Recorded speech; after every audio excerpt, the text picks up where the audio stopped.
Hello and welcome to the rating room. My name is Jay. And I'm Andy. Here on the Rating Room, we're going to be talking movies and TV shows. This is our first season. We're going to be focusing on the James Bond franchise. So sit back, relax, and enjoy the show. The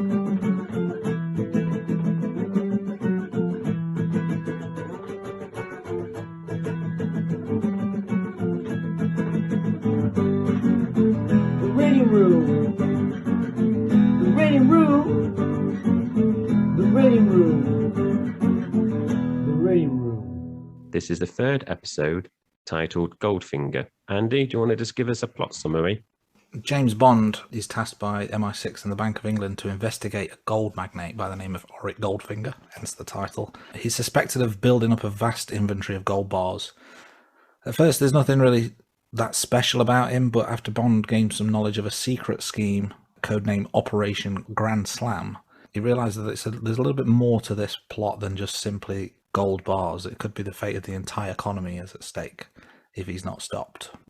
Thinking about all the Bond films, I think this is the one I probably remember the most. I think it had the most. I know we've said this quite a lot of times about iconic scenes or iconic characters, but this is the one that I think really stands out. So in terms of the things I remembered, the gold painted woman, Odd Job, Goldfinger, obviously, Pussy Galore, the famous scene in terms of Bond being on a table with the laser.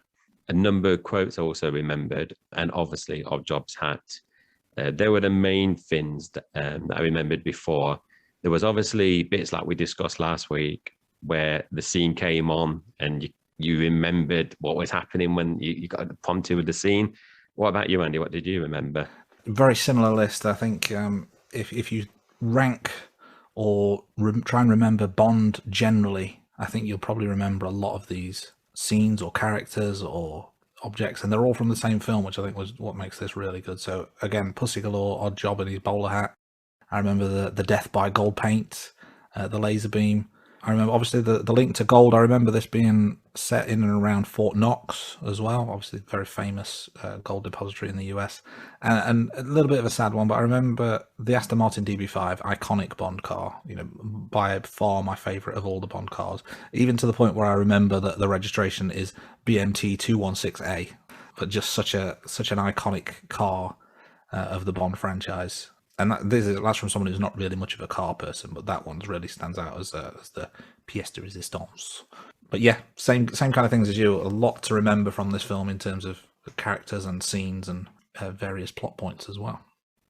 Yeah, I mean, I didn't remember. I'm not a big fan of cars at all, and I don't remember much about the James Bond cars. But the one I do remember is the Aston Martin, and we do talk about cars a bit later on, don't we, as well?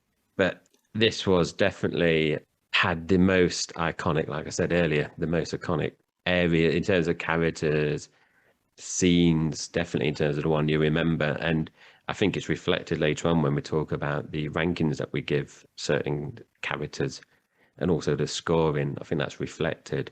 So as we've done with each of the other films, we're going to list the main villains, the Bond girls, the theme songs, opening credits. So in Goldfinger, obviously, we've got Ulrich Goldfinger and Odd Job are the two main villains, both very iconic, very memorable. And the Bond girls, this is a theme. There's quite a few Bond girls in this film, Andy. And when we were putting together the notes, there's 5 Bond girls that we picked out. And this is the most I think he's had in the 3 films that we've watched so far. So we've obviously got Pussy Galore. We've got Jill Masterson, Tilly Masterson, Bonita, and Dink. So do you have any thoughts on those in terms of what, the information we're collecting each week? Yeah, I mean, like you said, it's an extensive list. I don't know whether this is just a precursor to Bond being more of a womanizer or just really setting that stall out there that he's constantly surrounded by many beautiful women. But it did seem five, I think, is the highest we've had so far. I think you're right on that. Just checked. There were 4 in From Russia With Love and 3 in Doctor No. So we have to wait until next week if Thunderball is going to continue the increase in Bond girls, or this is it. Is this the tip? If this trend continues, Bond 25 is going to be an orgy with many, Even have many no women. time to do his missions. Yeah. It's a very, very different film, I think, if we keep down this road. But let's stick to Goldfinger for the time being. So the theme song, obviously titled Goldfinger by Shirley Bassey. Really, really memorable song. Perfectly fits the Bond theme as well. I think it's a really, really great Bond song. And the opening credits that go along with it as well. You have the gold ladies. We have scenes from the first three movies kind of projected onto these models, which I thought was a really nice callback to kind of almost the story so far of this. This is what Bond's all about. I think it was really, really well done in terms of how they did that. But yeah, I agree. I think that was very good in terms of the projected images. One thing did you reckon it? I don't think there's any spoilers, but you obviously see things that's going to happen in the movie that you've not, obviously, if you're watching it for the first time, you won't have seen. But I do like that there was including scenes from the first two films. I did like that little touch. And we kind of touch on about some of the opening credits later on as well. And I agree, Goldfinger, we obviously we rank each of the songs from each of the James Bond movies later on in the episode. Like we said, Goldfinger, such an iconic theme song for this. And Shirley Bassey is a brilliant singer. So each week, obviously, we're keeping track of how many James Bond kills. So there were 9 Bond kills in this film, Andy. That's lower than From Russia With Love, but more than Dr. No. So From Russia With Love, there was 11 Bond kills. In Goldfinger, there were 9, and in Dr. No, there were 4. So you kind of got it in the middle there. And one of the other things we're also tracking are the gadgets. So Dr. No, there wasn't really, the listeners will remember this. There was a Geiger counter, disappointing in terms of the gadgets. Then From Russia With Love, we kind of kicked on with the gadgets. And then this film as well. I don't know what your thoughts were on this, Andy. There weren't really many gadgets in this film, unless you include the car, which, there are a number of gadgets on the car. But in terms of the tracker that we're keeping, we've got the homing beacons and then the wetsuit with the bird. I can't remember if it was a duck or a seagull on top. What's your thoughts about the gadgets, Andy? I think it was a seagull. Speaking of those gadgets, I mean, they just sound a little bit ridiculous. I mean, a wetsuit with a bird on the top of the head is just like, who came up with that? It's beyond me. It kind of works in the context of that scene, but it is ridiculous at the same time. But you're right. I think there was less focus on the gadget as such, and it was more about the car, which in itself is a weapon as well as a vehicle. So being pedantic, you could say that the car's a gadget. You could not, but minus the car, yeah, it was kind of slim pickings.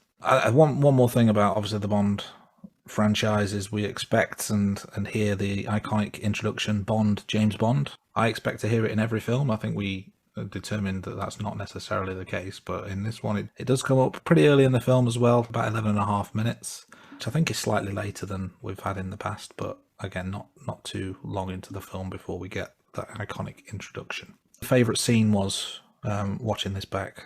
It was the Bond being on a table with the laser. It's the one scene I really remember from this film, and the quote as well, which we'll talk about later on. That's the one scene that really, tell a lie, before I started watching this, I remember obviously the stuff that we mentioned earlier, but there's 2 scenes that kind of jumped out. Was Jill being painted gold on the bed near the beginning, but then Bond being on a table with the laser beam is just such a memorable scene. Thinking back, where you got caught, at Dr. No's Island. This was, and in these kind of films, the main character isn't going to die. But this is the first time, I think, where you look at Bond and he's sweating, he doesn't, he's thinking, how can I actually get out of this? There's real danger for Bond. And I don't think that's really seen in the first 2 films from memory. So that's the kind of like my favorite scene. What about you, Andy? And I mean, in terms of the jeopardy that he feels, it does feel like there's a sense of urgency in that scene. I went with, later on in the film, the fight scene between Bond and Oddjob when they're at Fort Knox. The whole setup, the whole fight scene itself, and the kind of the struggle that Bond had to go through, because Oddjob was seemingly invincible. You know, there's various points throughout the film where you see his strength and his ruthlessness, and when it comes to a head and they're fighting man to man, it seems like there's no way Bond can win this fight, or nothing he tries seems to work. And I just think the way the whole thing folded out was really, really cool. Whilst you were watching this, did you reach for your phone at all? No, I didn't. And I was thinking about this when I was watching the film, when it's like, I've not reached for my phone. And then I was thinking, are we always going to say 0 for this because we're actively watching it, because we're going to talk about it on the podcast?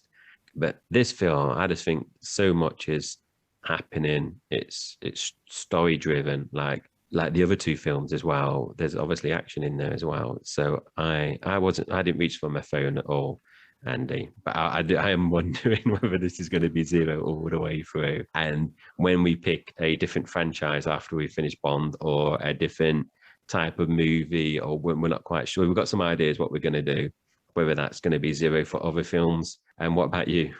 Yeah, it's the same. And I think it is around the attention that we're giving to the film to try and obviously put this podcast together.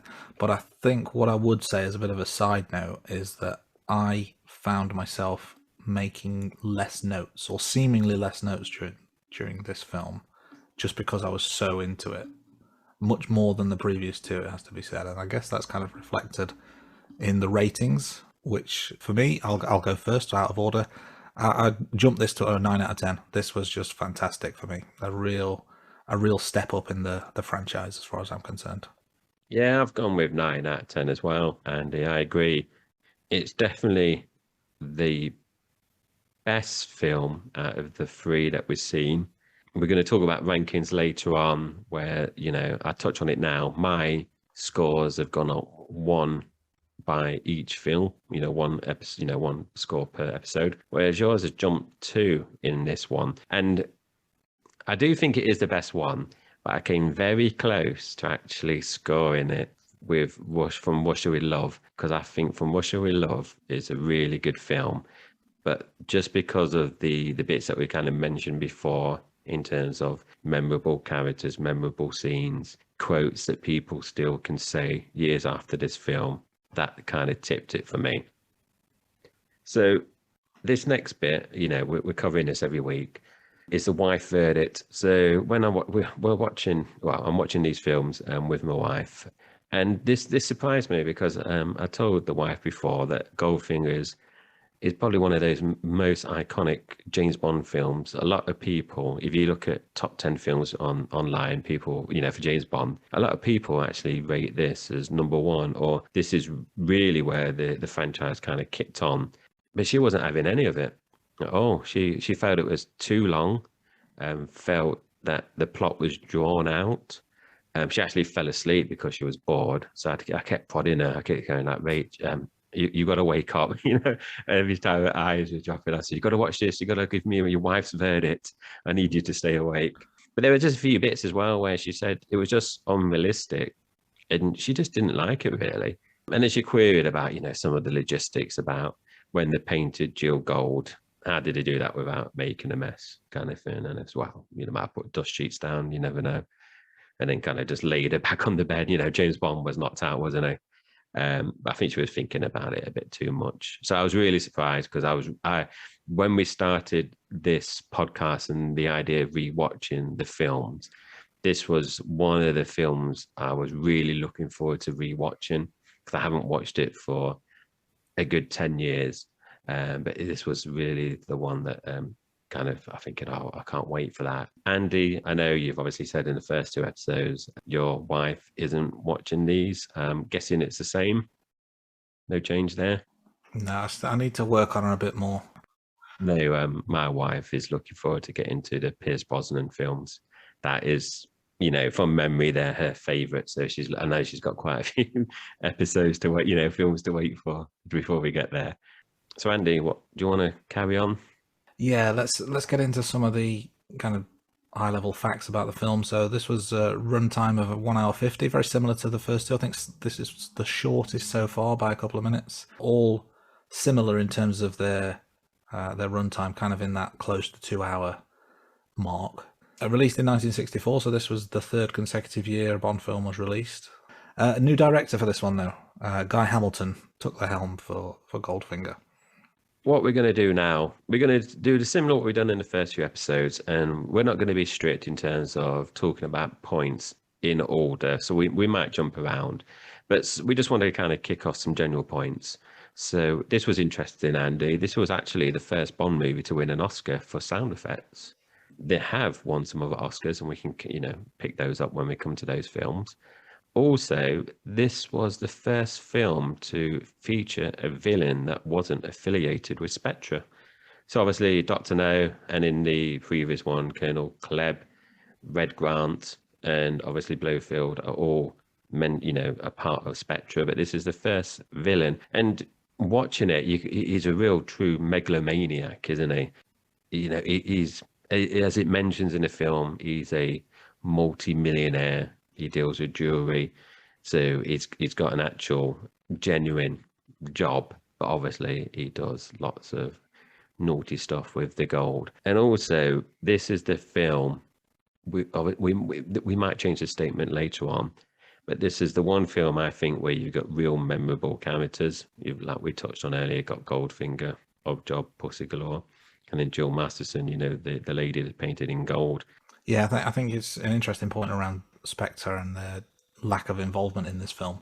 I guess I obviously remembered the film and it was Goldfinger, but I didn't necessarily put the two and two together that Spectre was not involved. I think I just in the back of my mind thought that Spectre appeared in a number of films consecutively beyond this point. So it's good that this kind of it's a standalone film in many regards because of the lack of involvement by Spectre. But you're right in terms of the memorable characters. I think if you were to ask a casual Bond fan, name some characters from the franchise, these kind of characters that are in this film are probably going to be at the top of the list for a lot of people. A couple of interesting points as well. The budget for the opening three movies was continually increasing. So we had around $1 million for Dr. No, which was then doubled for From Russia with Love. And I think we touched on some of the scenes and how it felt like there was a bit more emphasis on the effects and production. But the Goldfinger, the budget increased again to $3 million. And I think, again, as we talk through this film, it's obvious in places where this money was spent and how they're kind of increasing the production value. Well, obviously, with the budget, you need to earn money to recoup that. And this film actually set a Guinness World Record for the fastest earning film in the UK at the time. And even demand in the US was very high. In New York, there were some cinemas that were playing the film constantly for 24 hours because the demand was so high, which I think just goes to show you just what an impact this film had on moviegoers at the time. When I was watching it, it definitely felt that there was a bigger budget. 3 million is obviously an extra million compared to From Russia with Love, and we mentioned that in the first and second episode. It felt, a lot bigger compared to Dr. No. But watching this one, it definitely felt like a bigger movie. And that's, reflected in terms of the characters that we mentioned as well. And the scenes, it just felt like this was, for me, the first two films were successful, but this just kind of stepped it up a massive notch in terms of the franchise. Yeah, fully agree with that. I think it just felt like such a big deal.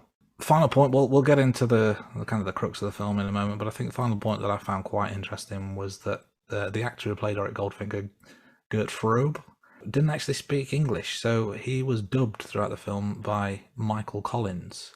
That fact took me a little bit by surprise because I don't remember much obvious dubbing throughout. There wasn't an obvious mismatch between sound and the movement of his lips, but that was something that they did because of his lack of English. They got another actor to dub, which we've talked about in the previous films. There was a lot of dubbing for the characters, particularly the Bond girls in the first two.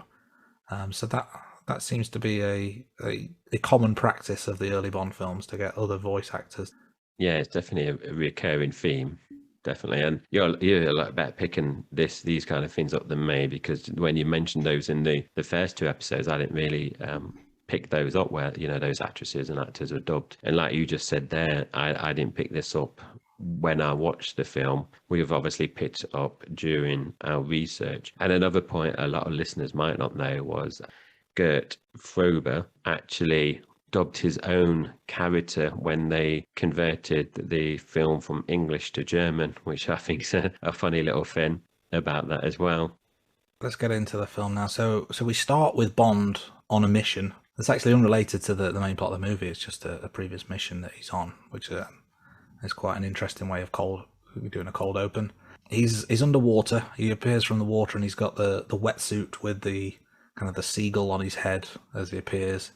It's a little bit strange because the camera kind of speeds up at times, and it looks like he's kind of going fast motion. I don't know if that was done by design or whether that was kind of editing issues, but there was a few times in the film where scenes were unfolding, and then it felt like someone hit the fast forward button for a second or two, and things just sped up. But you know, we had plenty of action in the film, but there was the thing that kind of took me out of it a little bit as well as that was the fact that he'd got out of the water, and within seconds he's completely dry. His wetsuit's dry. He's not leaving any wet footprints on the ground.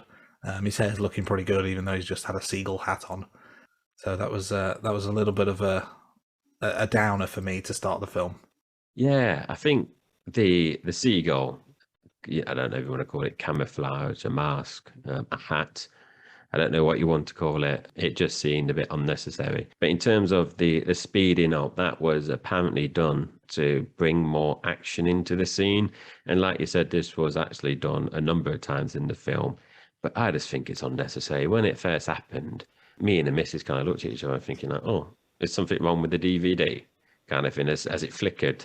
But then it happens again throughout the film a number of times. And as part of the research of this film, it was actually done, you know, by the editors to actually make it feel like there was more action, but it just didn't need it on that bit. It was literally where he was kind of getting out of the water, out of the sea, the river, whatever it was. It just didn't need it there. It was just silly. And then carrying on from that bit, when he goes into the villain's base, the missus made a comment. I think it's a fair comment, but I think it's part of the Bond franchise really, that she said all the bases, so like Dr. No as well, the bases always feel futuristic. So you know where he goes in to set the bomb on the barrels, the layout of the kind of like the lair always feels the same in, you know, the Bond films, and even the bit where, you know, we talk about it later on, where Bond's on the table, you know, the bit where the scientists, I guess they are, behind the safety screen, they're all there with those same kind of computers in the day. It all felt like a consistent theme in the Bond bits.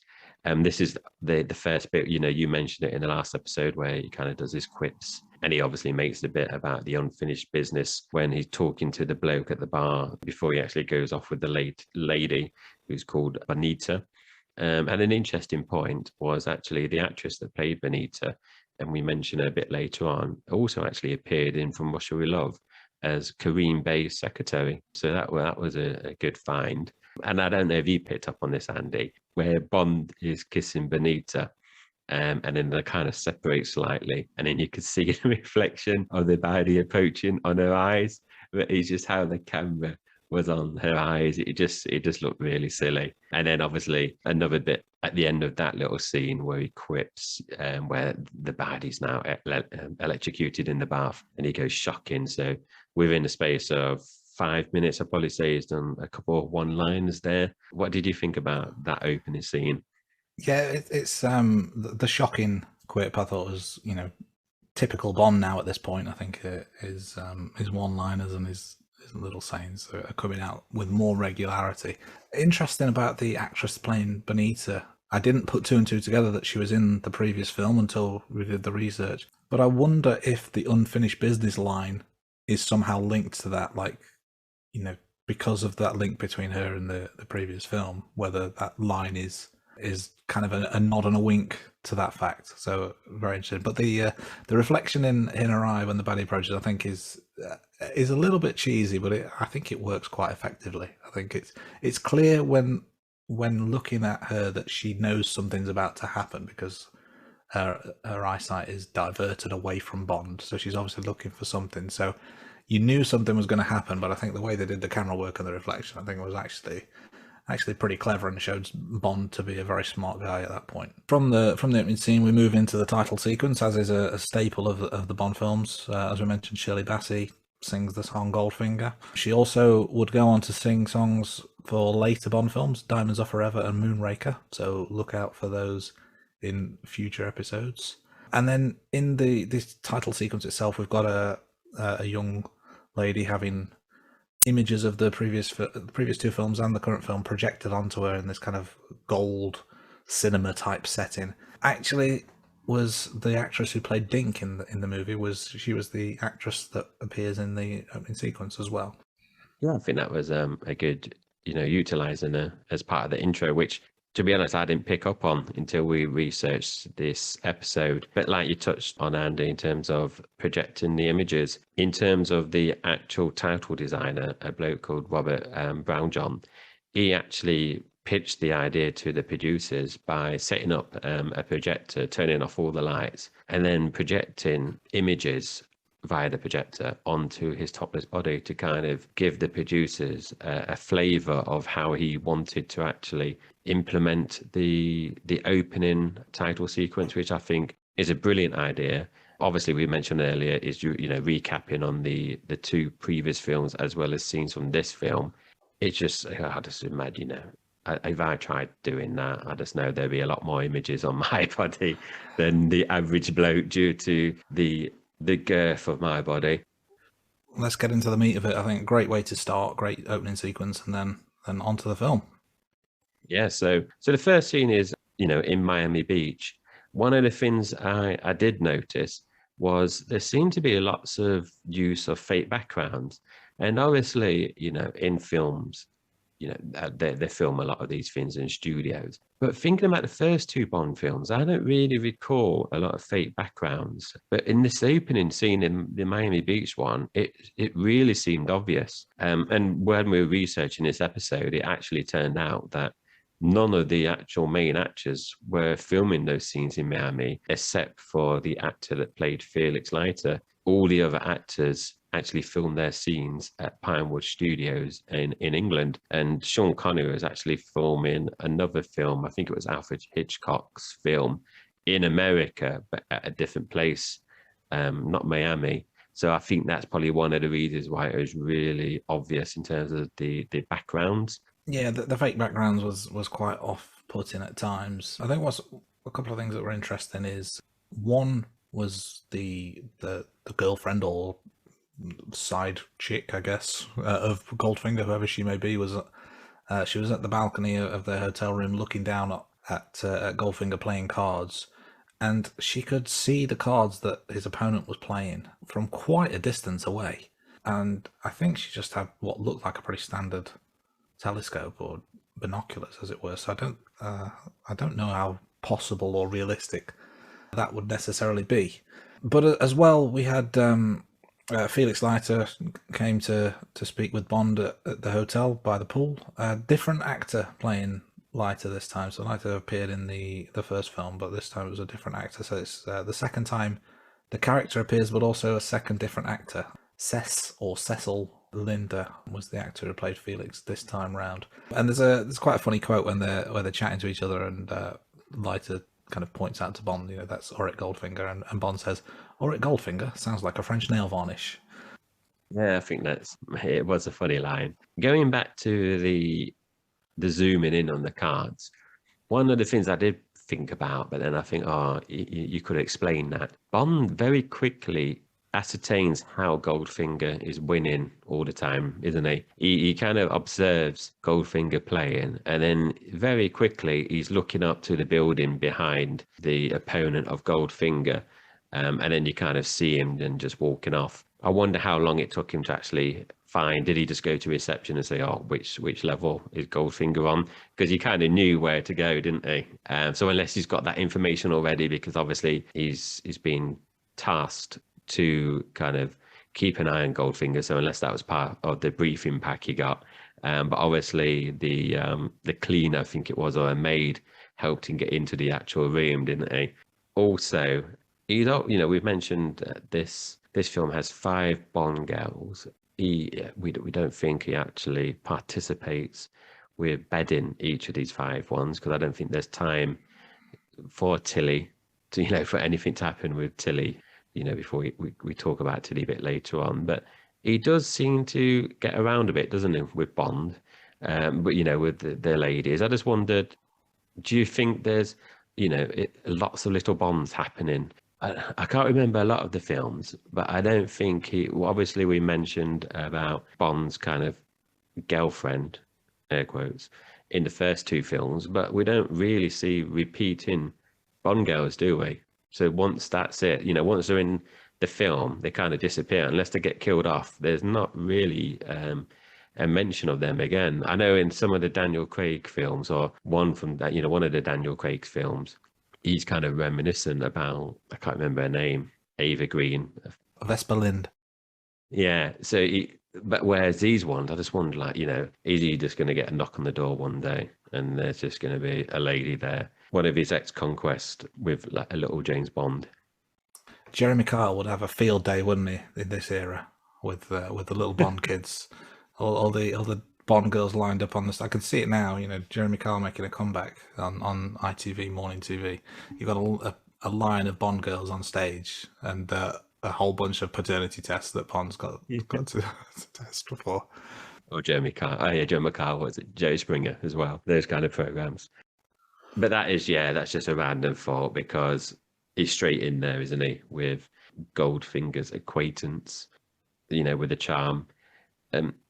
I do think this is, we obviously don't see Oddjob fully, but I think this is a good introduction of Oddjob, where Bond, leaves the bed, he goes to the fridge, and then you just see this shadow, and then a chop of that hand and knocks Bond out. I think that's a good introduction for Oddjob, but the audience is a bit mysterious.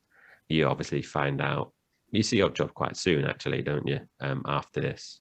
And like we touched on with Jill Masterson, the painted gold, it's an iconic scene, very memorable, like we mentioned earlier. And that is kind of wraps up the opening part of the movie. Is there anything you want to add, Andy? Yeah, I mean, this sets the scene for what Goldfinger's all about and what the mission ahead might entail. I think the lack of visual introduction to Oddjob at this stage, I think, is really well played. Like you said, you just see that hand with the chop to the back of the head to knock Bond out, and it kind of gives you that mystery and that intrigue in terms of, like, what kind of man could do this sort of damage so easily to someone like Bond. So you're kind of anxious to find out who that is, and then of course the Jill Masterson dead painted gold on the bed is something that will be memorable probably till the end of time. It's one of those timeless scenes that will never grow old.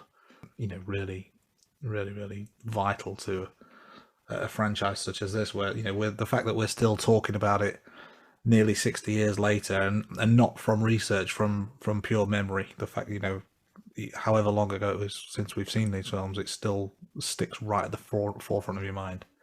Another interesting point regarding the painted gold, she was actually painted, in real life for that with gold. And it's true about the suffocation, if someone's painted fully with gold, so they had to have like doctors on the scene just to make sure everything was okay.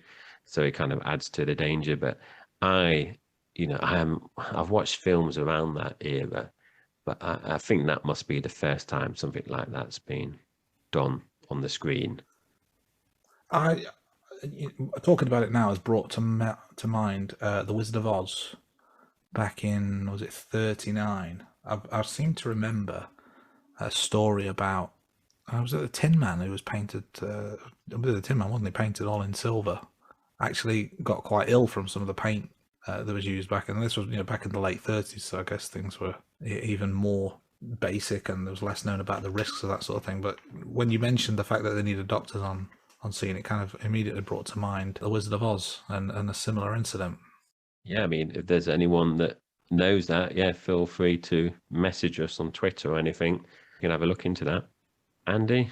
No, so from then we've set the scene. We've met the main protagonist, an antagonist. So now it's getting to the meat of what the mission's all about. So we go to London. We've got Bond and M having their debrief. For me, this felt, I guess personal is a good word to say. It felt personal for Bond, but it seemed like he was a little bit more serious than usual with them. You know, he had less of the kind of quips and one-liners for M. It was very much kind of a business talk. I don't know what you thought, whether you kind of picked up on that vibe, but it certainly seemed more of a serious tone that Bond was taking in those initial briefing meetings. Yeah, I think this is the first time it really got to him. I think, he's obviously got knocked out. Goldfinger has kind of got one up on him, hasn't he, really, in terms of James Bond kind of showed Goldfinger up. He made him lose money. So Goldfinger, he retaliated by obviously killing Joe Masterson. It did come across that it was personal, and I think M said something along that lines, didn't he? About I can't remember the exact wording, but did he say something like, "Are you up for this?" Or it can be reassigned or something? But Bond's like, "No, I want to carry on doing this operation." But no, that's what I felt. Yeah, I think, did he say he could put 008 on the case or something instead? Yeah.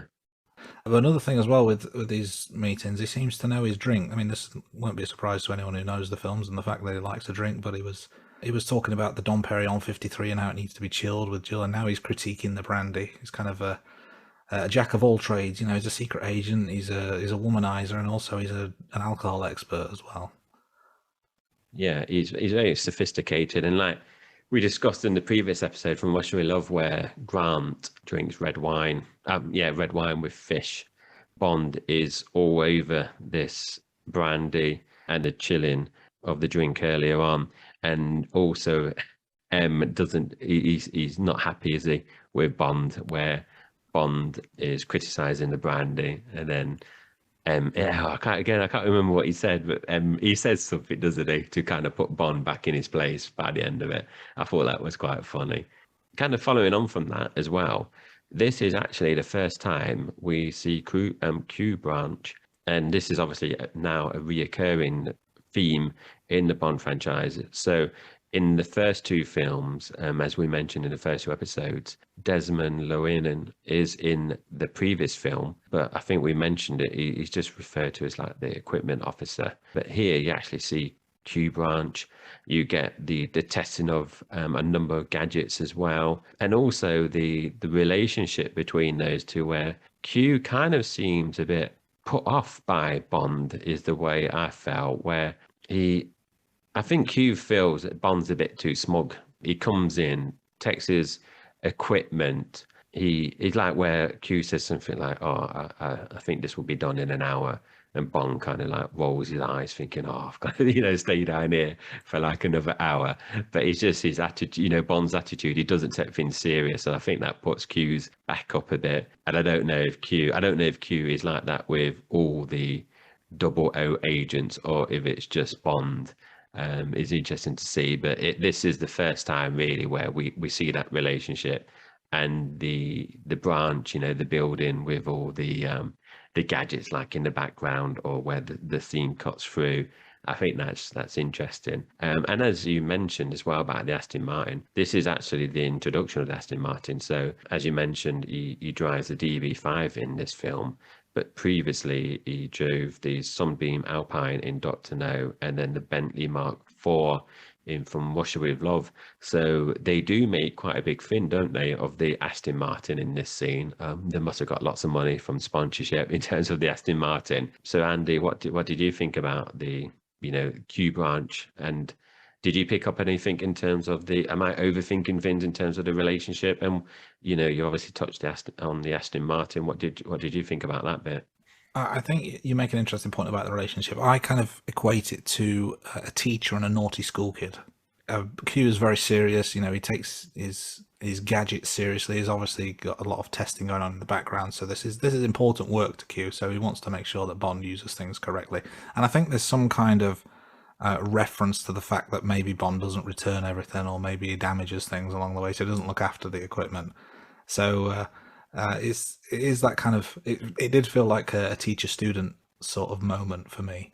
And you're right in terms of Bond's smugness, or I guess just kind of lack of seriousness. Like he's not really paying close attention to what things do and how things work. So it is quite an interesting relationship, and it's kind of like I said, teacher student, but it's very much an elder, younger type view. You know who's in charge in that moment, and it's very much that Q is the main man for that scene, and that Bond is subservient. So it's a really good dynamic that continues throughout the series. But I think this really kind of set the tone quite nicely going forward.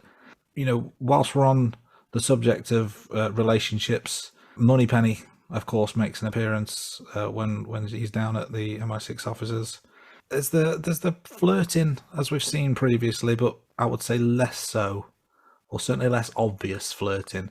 But I did quite like the fact that it was Moneypenny throwing the hat onto the hat stand this time round rather than Bond. So there's that kind of nice continued callback, but this time it's Moneypenny who has the upper hand.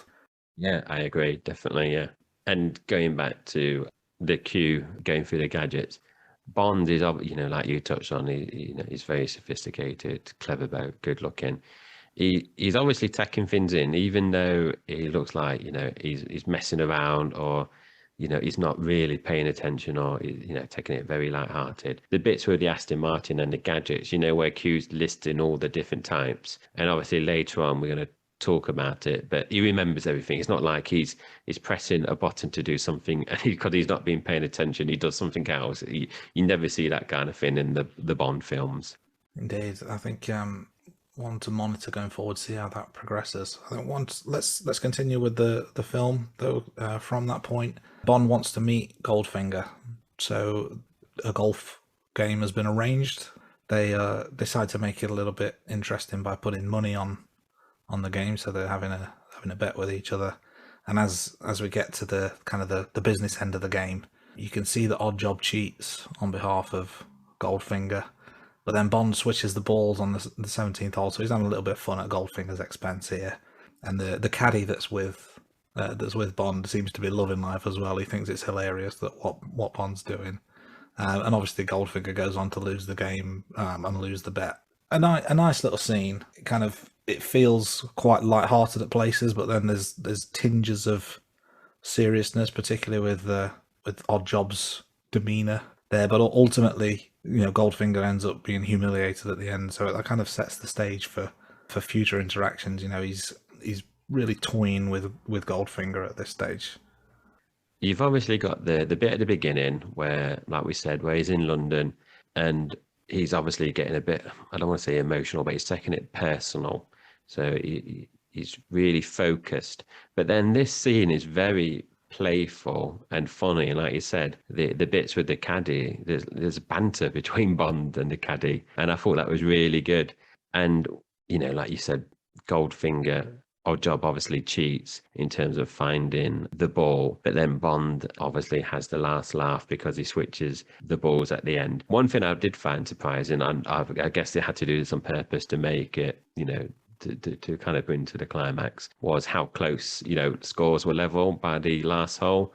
You kind of think beforehand Bond would just be really good at golf, so unless he kind of reined it in. But then Goldfinger, he does say, doesn't he? He owns the golf club, so he's obviously getting in lots of practice, so maybe that's why. But I know I definitely felt very, very different to how things were just a few minutes ago in terms of Bond. And I thought, and obviously this must be from a different film, I was waiting for the bit where Bond wins and gets a check. I thought he gave the check to the caddy as like a payment, but that must be from a different film, because obviously that didn't happen. So it must be confusing things with a different film where the main character ends up giving some kind of money to the caddy, who you only introduce in that part of the film. The caddy's not in any other film, so it must be from a different film. But that's what I was half expecting. I didn't really remember the golf scene at all, to be honest, before watching it, but I think it certainly helps kind of drive that wedge, no pun intended, between Bond and Goldfinger, and that kind of humiliation piece. But the caddy Yeah, the caddy played a good part here, but it was just kind of a one and done. But no, I don't remember that specific element. So I don't know what film it is referring to. Maybe it is a later Bond film. I don't know, but I guess we'll find out as we go through it. But whilst we're kind of continuing through, I think let's carry on with post golf. Oddjob's there with his hat, and he just frisbees it towards a statue, and it takes the head clean off, which I think is a really good way to introduce what the hat's all about, because that hat in itself is a pretty memorable weapon, and with the damage that it can do. And we'll talk about that in a scene later on, which maybe goes against it. But I think the idea of Oddjob not only being physically dominant with his hands, but he also has this intriguing weapon of the hat that he wears on his head. It was another really cool visual, I thought. Yeah, I agree. And I know I use this word. We use this word a lot in terms of iconic, but the scene with the statue is very memorable. It's the whole bit where Bond is obviously lurking around the back of the car because he's waiting to put the homing beacon on, and Oddjob is just putting in the luggage, and you can just see Oddjob is just getting slightly wound up by Bond just watching him. And again, this is just like another playful thing of Bond just there, just winding, just not making a scene, but just making his presence known to Goldfinger and Oddjob. This is something I picked up. Obviously, the bit that you just mentioned with the statue, the hat lands upside down, so it lands on the top. So you clearly see the steel rim in the lining of the hat, so you can tell, the audience can tell straight away how Oddjob has done that. But when Oddjob is boarding the plane, when he's going up the stairs, you can obviously see underneath the rim of Oddjob's hat, and it's not there. The steel lining is gone, so it's just pure black around the hat now, where, like I mentioned, when the hat landed upside down, you could see the steel. So it's really like a continuity error there in terms of the hat, because I can't see why he must wear the hat with the steel rim all the time, because he can't know when he's going to run into trouble to wear a normal hat. So he's always got to wear the steel hat. But another interesting fact, Andy, was this was actually filmed at Southend Airport, which is not too far out of London, which is the south of England. And this was actually 15 miles from where I lived when I was 6 years old. Before we finish that, was there anything else on Oddjob, Andy? What did you pick up the bit with the hat and the steel rim in terms of the plane, or is there anything else that you want to kind of tie us off before we move on? I didn't notice the kind of the continuity error, and I'm kicking myself because I do normally notice those sorts of things, but I didn't notice it particularly this time around. But one thing, final thing on the golf game, is that Oddjob takes the golf ball. I think Bond throws it into the car and says, "I think you forgot this," which is kind of when he almost admits that he planted it. And Oddjob just crushes it in his hand, which is really quite cool, and it's quite menacing in terms of, you think to yourself, "Oh my goodness, this is a really strong dude." But in reality, could anyone crush a golf ball like that? I'm not so sure that's possible. So maybe it's unrealistic, but I kind of don't care how unrealistic it is. In terms of a visual, I think that's a really strong, menacing, powerful visual for Oddjob to have.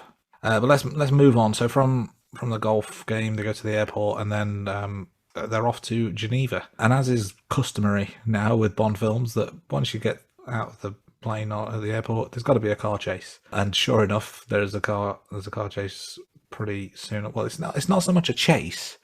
It's more that Bond's driving down the road and there's an impatient driver trying to get past him. So it's less a chase, but it is a car scene at least. And then the said car crashes, and again there's this kind of use of a sped up camera work where it kind of goes into fast motion very, very briefly, which is a little bit unnecessary again. Yeah, I agree. It's very unnecessary. We mentioned this at the beginning. I don't see why they needed that at all. But kind of continuing on, like you said, we're in Geneva now. They are driving through. Would you say it's the Alps? Do the Alps go into Switzerland, or a mountain range? I'm going to let's assume Alps, and then if we're incorrect, someone on Twitter can call us out on it. One thing I did pick up, Andy, was Bond's obviously got the homing beacon in Goldfinger's car, and he clocks on the radar that the beacon stopped.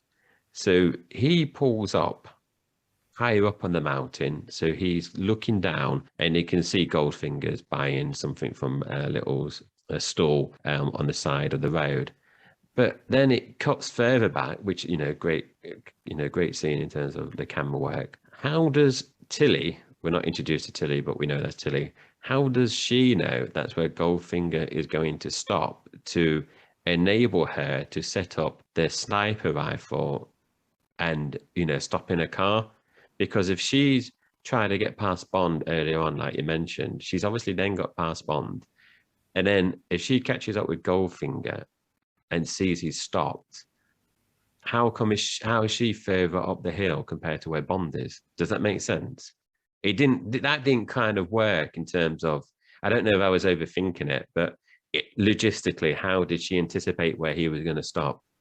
It's a good point. So I think in terms of their position on the road, you've got Goldfinger followed by Tilly, followed by Bond, based on how the scene unfolded with Tilly overtaking Bond and Bond following Goldfinger.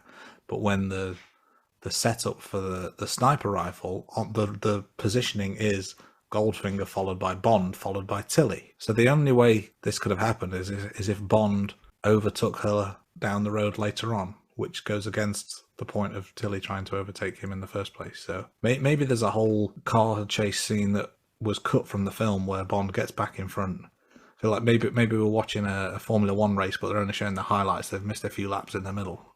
Maybe. We then transition to Goldfinger's base, and Bond is scoping out Goldfinger's base. And as he goes in, he's listening, and he actually overhears Goldfinger talking to the Chinese scientist who is called Ling, we find out later on, talking about Operation Grand Slam, which you mentioned in the plot summary earlier on. This actual conversation ultimately saves Bond during the laser scene. So if he didn't go down to do that initial scoping exercise, he would have never actually overheard the Operation Grand Slam, and he would have never actually got out the laser table scene. So, that was imperative in terms of him actually scoping it out. Yeah, as we move along, obviously he's leaving the scene, and another car chase unfolds, and we get to see the DB5 in action. And this is where we kind of get to see some of the gadgets in play on the car. It's not just any ordinary car like we saw in previous films where cars were just used as vehicles. This is a car that's used as a weapon as well, which calls for some quite interesting scenes as well. You've got kind of the smoke and the oil slick, and we see the ejector seat later on, and lots of really cool stuff on the car itself. I think it's the first time that the car itself is fitted with gadgets as opposed to just is a attaché briefcase, for example. And ultimately, what we get to at this point is the demise of Tilly Masterson as well. She wasn't long for this film, not long for this world, in fact. And it's Oddjob who is the one that kills her with his steel-rimmed hat, which, as we saw from the golf scene, can have devastating effect. It decapitated that statue. Yet in this scene, it did enough damage to kill her, but there was not a scratch on her physically, which is a bit of a strange contradiction.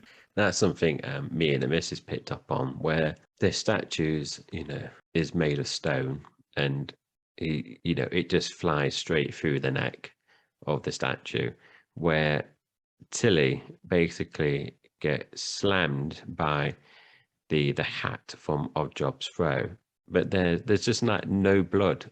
Not even any fake blood. We've had lots of fake blood in the first two films, obvious fake blood. But there doesn't seem to be any visible marks on Tilly at all on this bit. So that maybe, I don't know, in terms of thinking about film ratings or anything like that, they couldn't put it on. I don't think, it would have passed having her decapitated in this film. But yeah, that was strange. One of the other things we picked up, a bit later on, obviously, the baddies, the henchmen, the hired help, are basically transporting Bond back to Goldfinger's base. And then you come across this old woman operating the barrier, which, you know, she looks like she's out of place. And I initially thought, oh, I wonder if that's Goldfinger's mom, just keeping her around as some help, you know. Oh, there you go, mom, you can do the opening of the gates. But then Bond obviously pulls a fast one, and then you just see her out, and she just like pulls out this like massive machine gun as Bond is trying to escape. And then obviously that then cuts to a car chase scene, which, you know, you mentioned earlier. We do get a few of these in the Bond films, and the car chase film was actually done at Pinewood Studios. And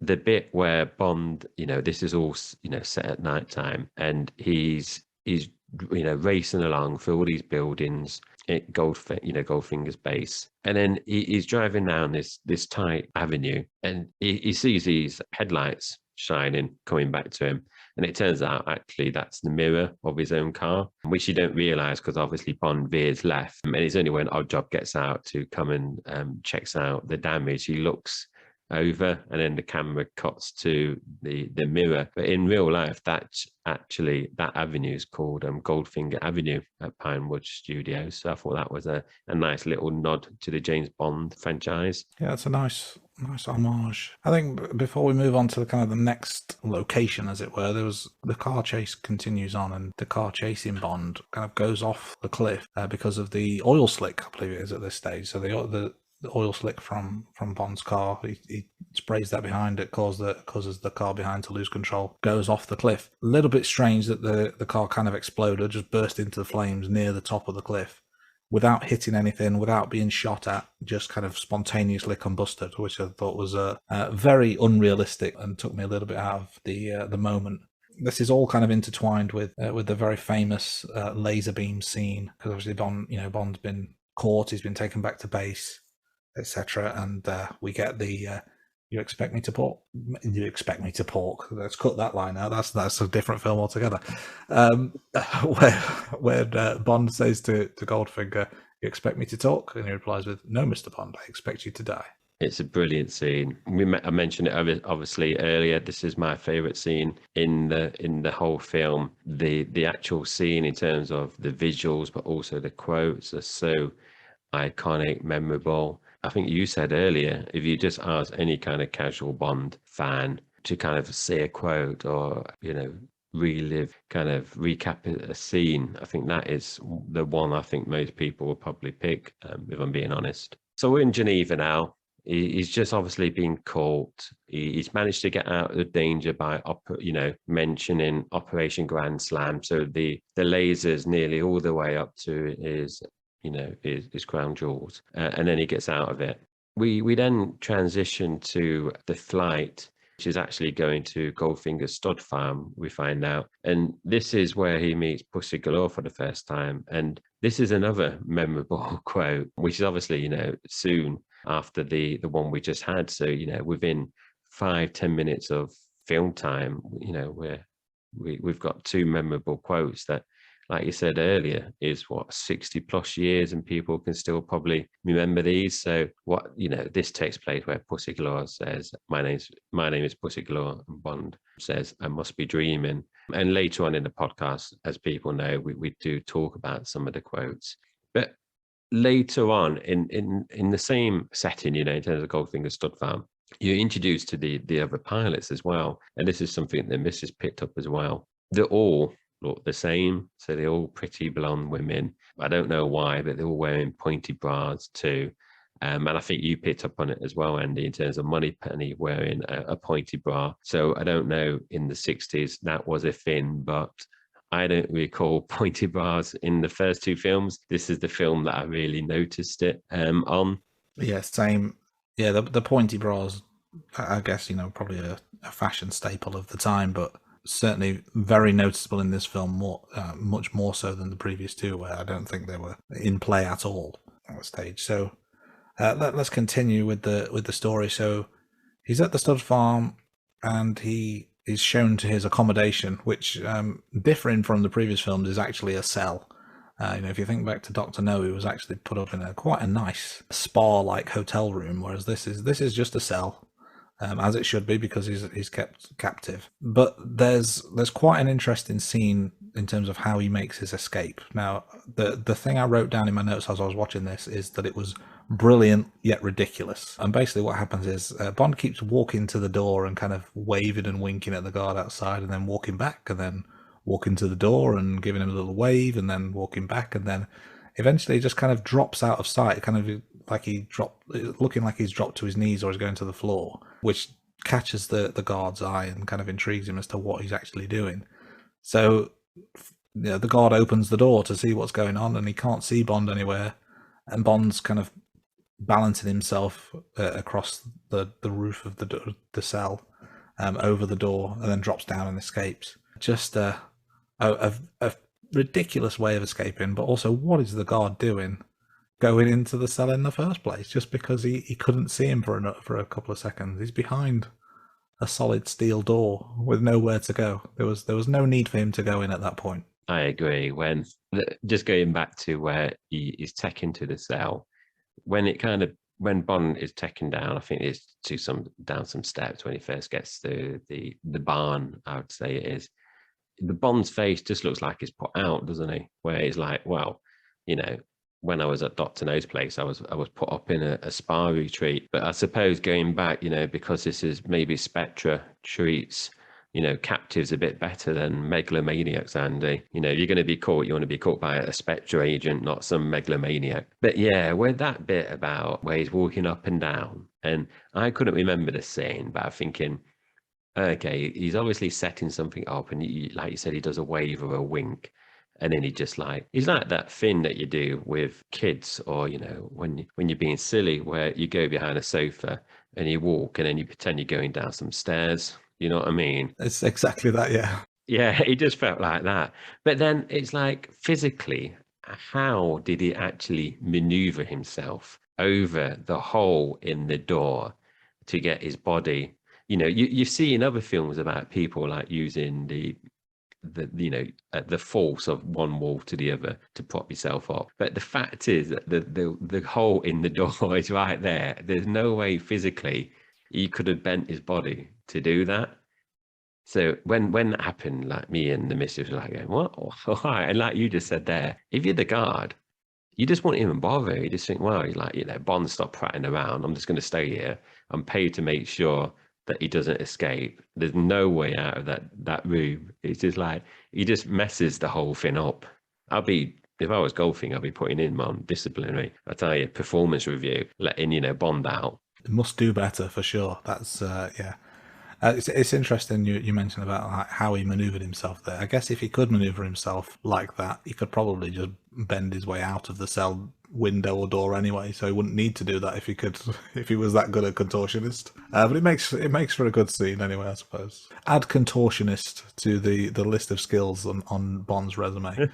Kind of linking from there, we see once Bond does escape, he's obviously got to try and find his way out, and he ends up overhearing some of the plans that Goldfinger has. And when Goldfinger's talking through his plans with various mobsters and businessmen of ill repute, it kind of links back to what you said earlier about the villains having very futuristic bases. This, he's got the scale models, he's got the moving floors and tables, and the pool table that turns into the war chest station almost kind of thing. It was a very elaborate setup to discuss the plans for Fort Knox. I thought it was a very, very good use of their extra budget for sure. Yeah, I really like this scene. And when it first cut to, I can't remember the exact order, but as soon as it cut to the bit with the mobsters in the room, I remembered, this is the bit with like the floor and like rotating pool table and everything. This is really good. But then rewatching this, it just prompted so many questions. It's like, let me know if you notice these as well. It's like, all the henchmen are Asian. So are they Asian because the Chinese, you find out that the Chinese were involved with the dirty bomb? If so, Goldfinger's like a megalomaniac, so he's obviously a criminal in his own right, and he's got Chinese backing for this particular mission. So doesn't he have his own outfit and crew? Obviously he's got Oddjob, but if you notice, all the I don't want to call them henchmen, but like the hired help are all Asian. And then it's like, Goldfinger is talking through his whole process to the mobsters, and then he lets Solo go because Solo goes, "Oh, I just want my money now." And Goldfinger says, "No, no, yeah, it's the mobsters like moan, it's like being a bit vocal." And he says, "No, no, no, if he wants out, he can have out." But then he ends up killing all the mobsters anyway with the gas. Why go through that? Like you said, like the whole elaborate scene in terms of all the models. It just goes through that whole scene of explaining everything. Why? I don't know. It's purely because they need a way for Bond to find out how things are going down. Because thinking about it, he doesn't need to explain to the mobsters at all. He could have basically said, turn up at this room at, say, 2 o'clock this afternoon, you're going to get your $1 million, then gas them. But no, he has to do that whole spiel about, I will take your $1 million, and I can't remember exactly what it is, but I will make it $10 million. And then, they start getting interested. And, how are you going to do that? Oh, I'm going to take on Fort Knox. And then they start laughing. You can't do that. There's a whole army there. And then he basically just describes everything. And then Bond is like, just got his head in the little models underneath, listening. Oh, yeah. And he's like writing notes down. Oh, yeah, you're going to do that and do that. It just seems so unrealistic. I don't know what you thought about the Asian henchmen. Does Goldfinger have his own crew? Why did Goldfinger tell everyone about this? And then if he were just going to kill everyone, why let Solo go? Why didn't he just kill everyone in that one room instead of making a scene or saying, yeah, Solo, you can go, and then kills everyone? It just didn't make sense. When it happened, it was a great scene, but it was just, honestly, it was just questions. I would write questions down. Why is he doing this? Why is he doing that? Yeah, it's a great point. I mean, the scene is really good, and the whole room is a fantastic henchman's lair. It's just a great base for a villain. But you're absolutely right. There's no need to go through all that detail that no one needs to know because they're going to die anyway. As for all of the henchmen being Asian, I think that's quite an interesting point, and I don't know the answer to that, but I wonder if it is as simple as having a easily identifiable visual component as to who's a good guy and who's a bad guy, because in lots of entertainment, particularly back in the 60s and 70s, you think of this kind of idea of an evil foreigner, and I wonder if that is just kind of perpetuating that stereotype, or whether, like you said, because of the Chinese involvement with the Dirty Bomb, maybe Goldfinger bought like the Mob Package Platinum Edition, where it comes with all your henchmen included. So you've got an easy setup rather than having your own crew in the first place. But yeah, definitely a sign of the times, I would say. And speaking of the mobster who was let go and was killed, so he was killed by. Was he killed by Oddjob? He was in the car, wasn't he? Was he? Yeah, Oddjob turns around and shoots him. Yeah, so he's killed by Oddjob, and then he's in the car, so they go to the dump, or the kind of the. What would you call it? The scrapyard, to get the car crushed. But he leaves the gold inside the car. That seems a waste of gold, as it were.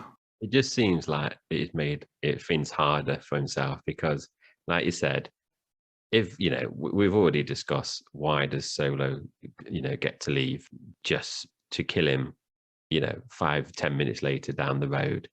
But then if they're doing that, why didn't Oddjob just turn around? Why did he then drive to the scrapyard to get the car crashed? And then when Oddjob brings it back, Goldfinger makes a comment, doesn't he, saying, "Oh, I must separate my gold from the car." And he's like, surely, why go to that? It's like, he's just like, he's on a tight timetable in terms of he's going to tackle Fort Knox. He's got a strict timetable. Or does he just have some spare time? He's like, oh, I'm ahead of the plan. I'm going to give the boys something to do. Oddjob, help get all these pieces of gold out of this broken car. I don't know. That whole bit, like, it was good in terms of setting the scene, in terms of all the, the layer, rotating things like we mentioned. But then with all these bits, like all these questions, I was thinking like, oh, it's just gone a bit silly, that particular bit. It was unnecessary. Yeah, absolutely. And, Oddjob has to drive all the way to the scrapyard and then drive all the way back. So he's wasting a lot of his own time there, where he could have just dumped him with the rest of the bodies that were already in the base anyway. And I think the final point, and this is, not so light-hearted. We try to keep things quite positive and light on this podcast. This was a little bit uncomfortable for me, and this is the scene in the barn with Bond and Pussy Galore, and she's having none of it basically. And he's trying it on with her, and she's not taking the bait. He pretty much just forces himself on her until she just kind of gives in, and I found that a little bit unsettling. There's one thing to charm somebody. It's very much a different thing to just not take no for an answer. Yeah, I agree. And when we were watching it, I said to the missus, I said, "Oh, you can't really get away with that now in the Bond films." But it's like you said, in the 3 films that we've seen so far, up until this point, he's used his charm to kind of seduce women.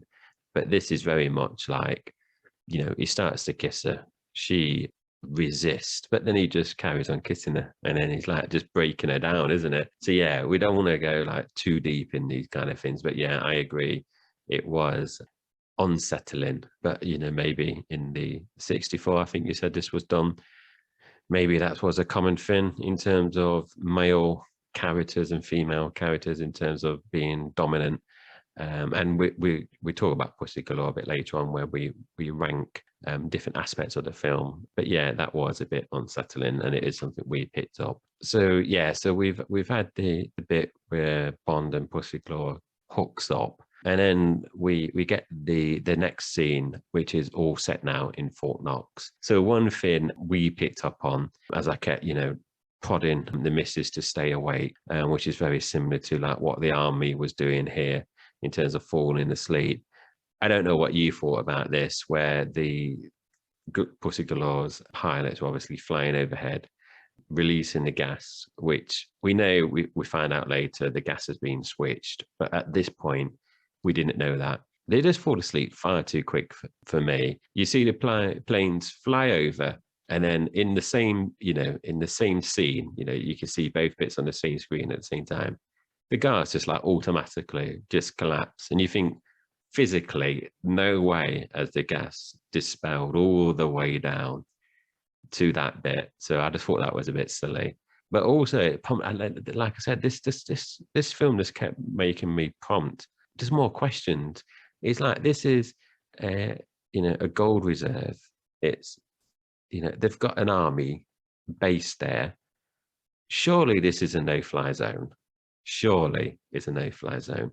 And after the film, I Googled it, and I know obviously we're looking at it, 60 years later, and apparently Fort Knox is a no-fly zone nowadays. Even military planes can't fly directly over Fort Knox. It's totally excluded. So I don't know if there's something done off camera that you don't see in terms of bribing people, or have they taken out the people that look after the radars? But did that kind of jump out in terms of when you watched it, in terms of it's an army base and you just got these 5-6 planes just flying over?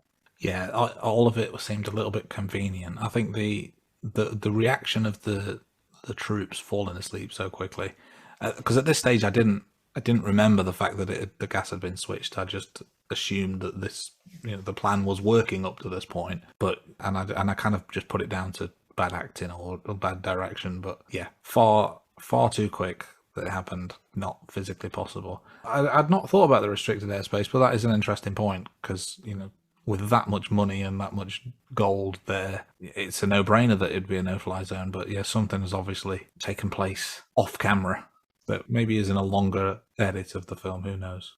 I didn't recall that they switched the gas when I was watching it, but when they cut to the scene with Felix asleep in the car, then I remembered, oh yeah, they switched the gas. I think they could have done this a little bit different, where because I suppose if you're watching it live then, and we know Felix Leiter appears in other films.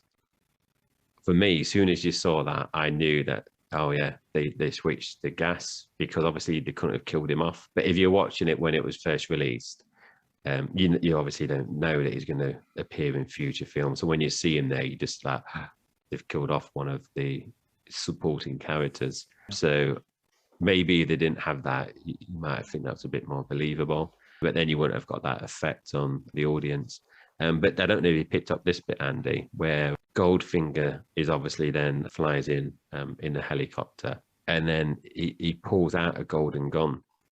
I don't know, and I would have to look into this. I don't know whether the man with the golden gun was already written, and that was like a little nod. So I made a note of, was he the original man with the golden gun? I kind of think, oh, is that just a coincidence that because he likes gold, he just has a golden gun, you know, because obviously the car he has had gold bits, and that's how they were shipping it out of London to Geneva and stuff. I don't know what your thoughts were. Am I just overthinking things, or was that purely, you know, he likes gold things, and as a character, he's going to have a golden gun? That is an interesting point, and I'm going to do some live Googling whilst we're on the podcast right now, because I just can't wait to find out. I do wonder whether it is a coincidence or you know, whether it is a prelude. But in terms of the films, The Man with the Golden Gun film was released in 1974. So that was 10 years after this was released. The book, according to my good friends at Google, was first published April 65. Oh, that's a year after this was released. After this film. That is very interesting.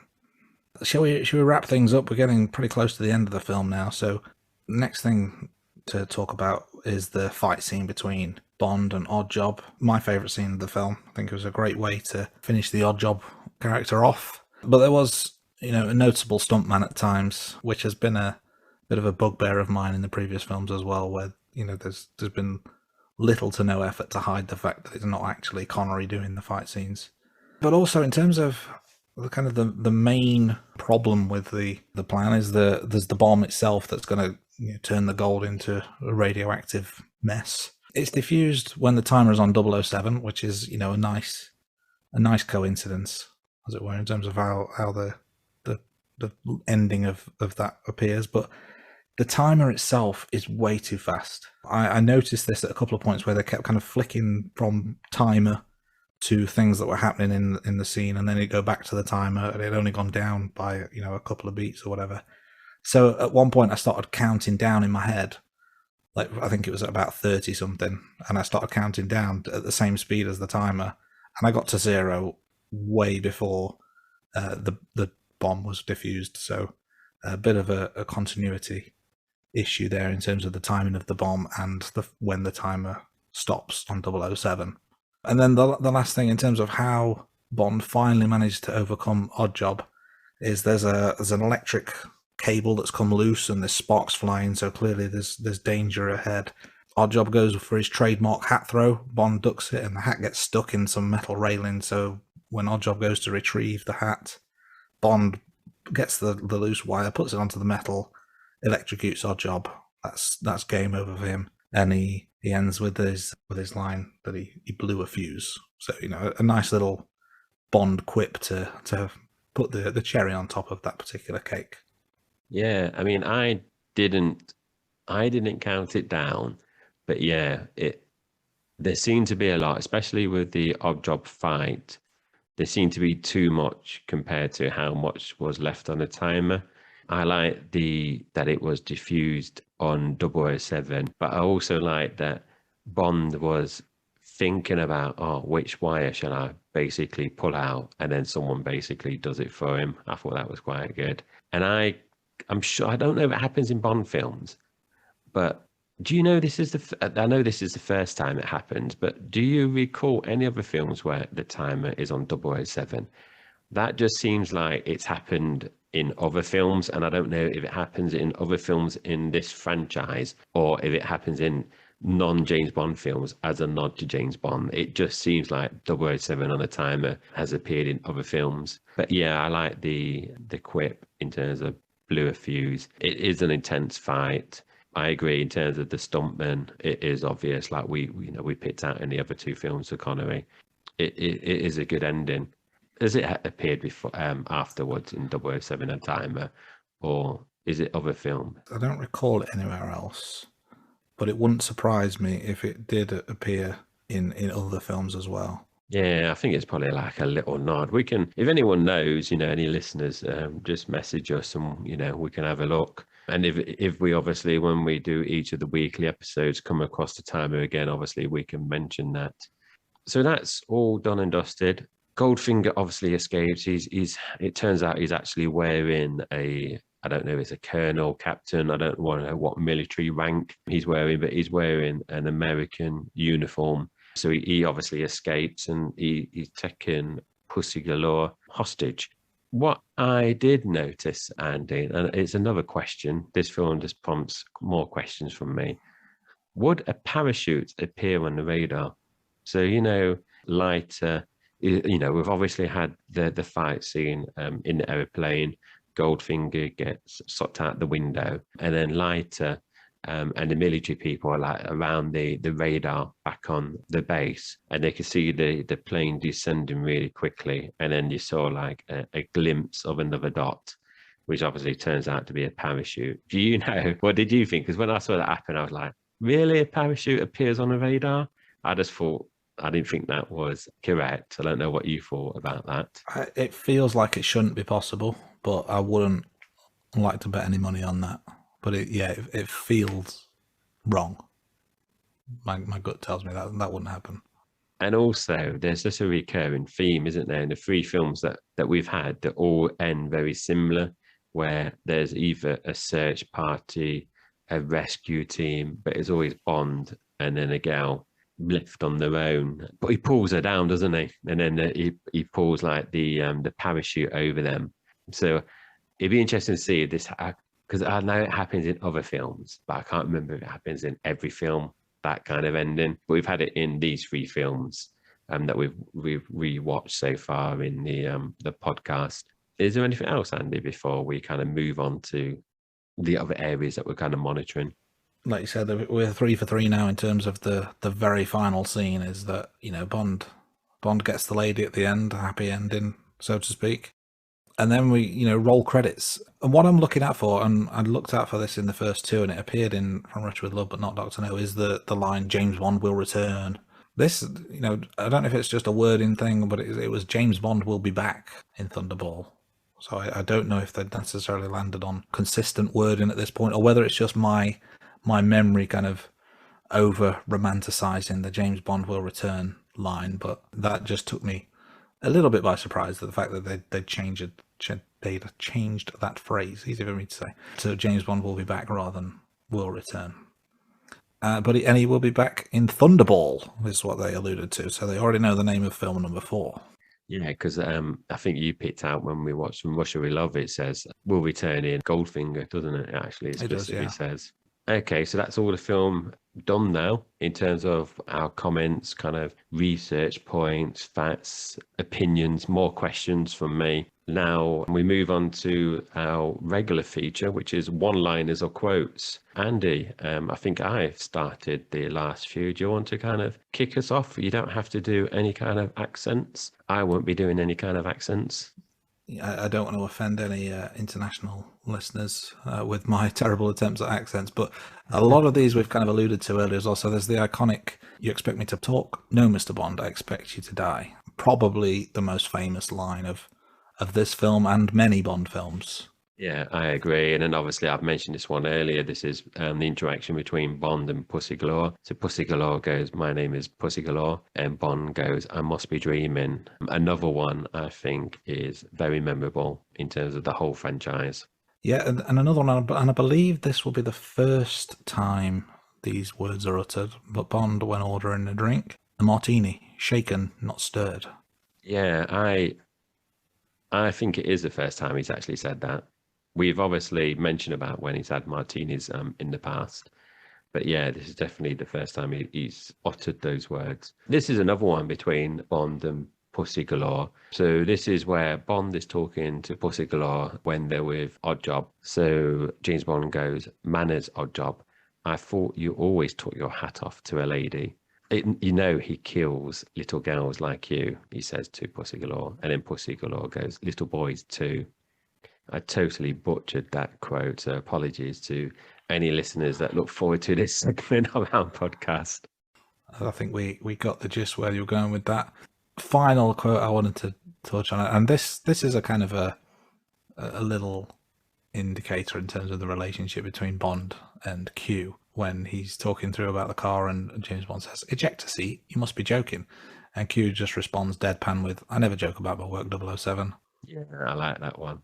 And we kind of talked about that relationship interaction earlier. So another thing that we're doing on the podcast, as our regular listeners will know, is the films that are based on books. We're kind of pulling out the differences, and we're not pulling out everything. We're just kind of picking out, say, 4 or 5 differences. So for this episode, what we've kind of picked out is that Goldfinger was actually the 7th title in the book series, whereas obviously this is the 3rd film in the movie franchise. And also, instead of the laser on the table, in the actual book, they use a circular saw to threaten Bond. So instead of the laser coming down, well, not coming down, but like cutting through the table, it's actually a circular saw that's basically coming across. Obviously, you know, I think you mentioned it earlier, Andy, about the budget. I bet a lot of that budget went onto the special effects for that laser. But I think that's a nice touch with the laser in this scene. Andy, what are the other kind of differences that we've picked up? Yeah, so in terms of the kind of the main plot point, which is what Goldfinger's plan is, in the film, he wants to destroy the economy basically by making the gold radioactive, so almost rendering it useless and changing the economy. Whereas in the book, it's a bit more of a simplistic plan. He just wants to steal all of the gold and become mega rich, which is, you know, kind of a fun elaboration, a bit of artistic license for the film. Another thing as well, Pussy Galore, in the book, she's a leader of a gang of American female burglars, and they're called the Cement Mixers. Now, there's no reference or nod to that I can remember in the film. Obviously, she's a pilot in the film, and she's got Pussy Galore's flying circus, but the Cement Mixers, I don't think there's any mention to whatsoever. And then the final point to call out is just the slight difference in how the villains die. So in the movie, it's Goldfinger that gets sucked out the window of the plane, I believe. Whereas in the book, it's Oddjob. In the book, Goldfinger dies with Bond strangling him with his bare hands. So just slight differences in terms of how the villains reach their demise. Yeah, and I think a lot of the differences, I know when we mentioned in Doctor No with the giant squid, you know, he has in the book. Some of these, I think logistically don't really work in movies, but I think in terms of Goldfinger stealing all the gold, I think from a logistical point of view, that's not really doable. So I think how they've done it in terms of the actual movie, I think it does actually work out better. So the next bit, Andy, is the dreaded quiz where I will throw some statements at you, and you've got to tell me which ones are correct and which ones are false. So you're currently 2 for 2 in terms of identifying the correct statement. So I've mixed it up this week because now you're still going to get 4 statements, but this time 2 of the statements are correct and 2 of them are wrong. Okay, so as I've mentioned in the previous episodes, there are no prizes for this, no cash prizes, no prizes at all. This is just purely a bit of fun. So are you ready? I am ready, although I do want to call out, you know, this is a mid-season rule change. This is like extra time multi-ball.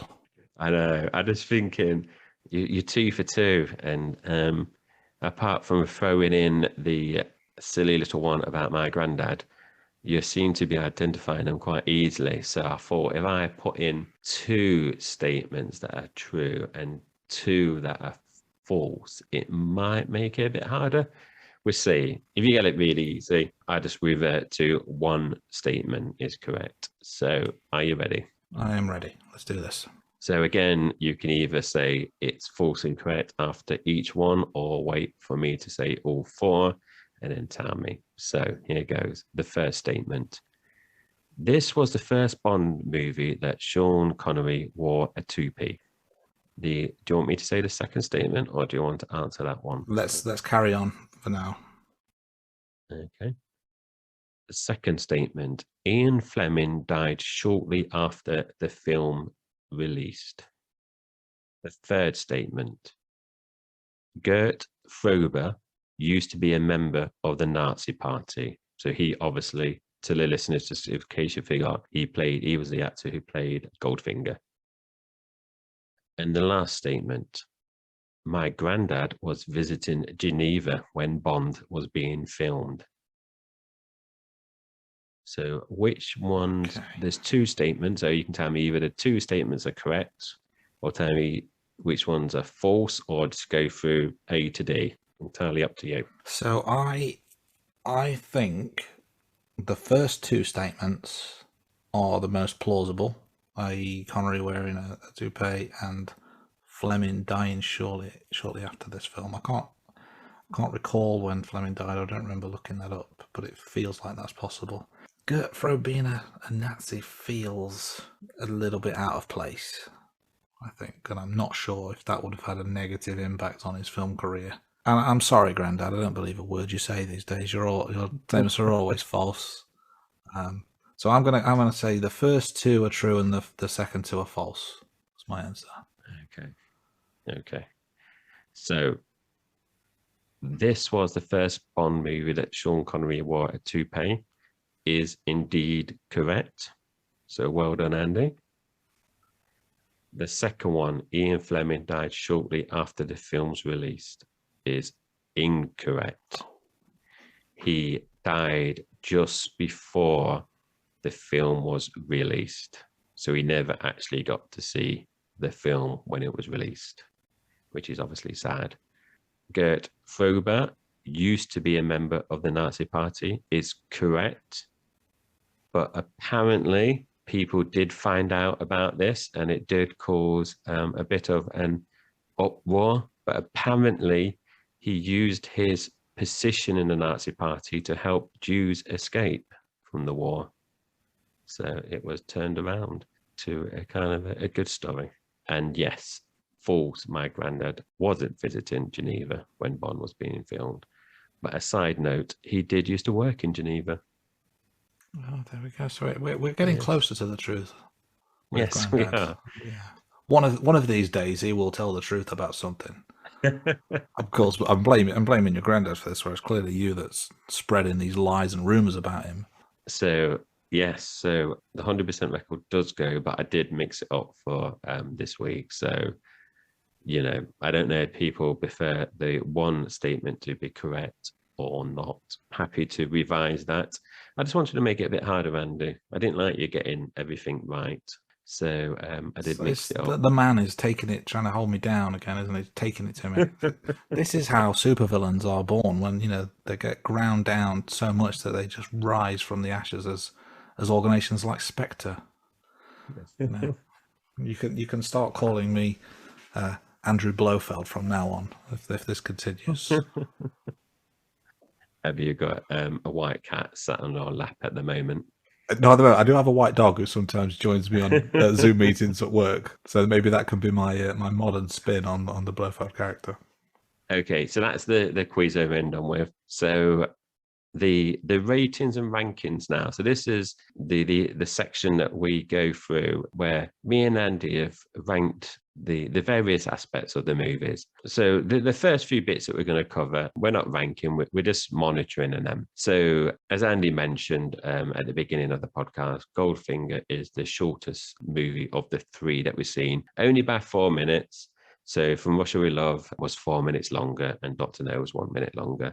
But like Andy said earlier, they're all in the ballpark, which it does. I do think it's funny because my missus said this film seemed really long and drawn out.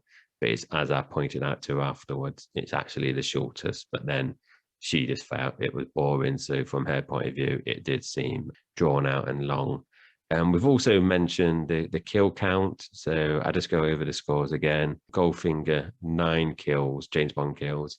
From Russia With Love, 11, and Dr. No, 4. So in terms of the rankings, Goldfinger comes in at number 2. So martinis. So as Andy mentioned, this is the first time he's mentioned the famous sentence in terms of shaken, not stirred. He is obviously drinking a martini in this film. From Russia With Love, Andy, we said he wasn't drinking a martini in that film, but in Dr. No, he was. So another one, we've kind of mentioned before, what we're actually going to talk about it now is we're doing a hat watch. And we have mentioned this in the first few episodes, but we're logging these now in a nice little spreadsheet. So we're monitoring the hat throw and is he wearing a hat? So in the first two films, yes, he does a hat throw, and yes, he's wearing a hat. Whereas in Goldfinger, Andy, you mentioned the hat throw. It's actually Miss Moneypenny that throws his hat, and James Bond doesn't throw the hat, but he does wear the hat when he's playing golf. And do you count the seagull as a hat? You could argue he's wearing two hats in this movie, but that is hat watch, as we like to call it. And as Andy mentioned, Felix Leiter, we're also monitoring when he's in the film. So he's been in two films that Andy mentioned earlier. So Dr. No, and he also makes an appearance in Goldfinger. Now, the big one. So these are where we've rated and ranked the different people. So we're going to start off with Bond girls. We're going to talk about villains, movies, and the opening credits and theme songs. So Bond girls, Andy, if I just thinking, instead of going through all the scores, so obviously listeners, if you're interested, you can look on our website, and we've got them on our website. But I'm just going to go through, Andy, and say where I've put the 5 ladies in instead of going for the whole list. So for me, I put Pussy Galore in as number 1. So she's replaced Tatiana Romanova from What Shall We Love. I put Jill Masterson in at number 5. Tilly Masterson in at number 7. And then at the bottom, so in the last 2 places, I put Dink, she's barely in at number 10. And Bonita, I put in at number 11 because she's got that bath scene. And then, she's got the whole reflection in her eyes. But for me, she goes in at the bottom. So originally I had Sora and Vida at the bottom. But, they're doing a gypsy fight, girl fight. So for me, they stay above Benita and Dink. How did yours compare, Andy?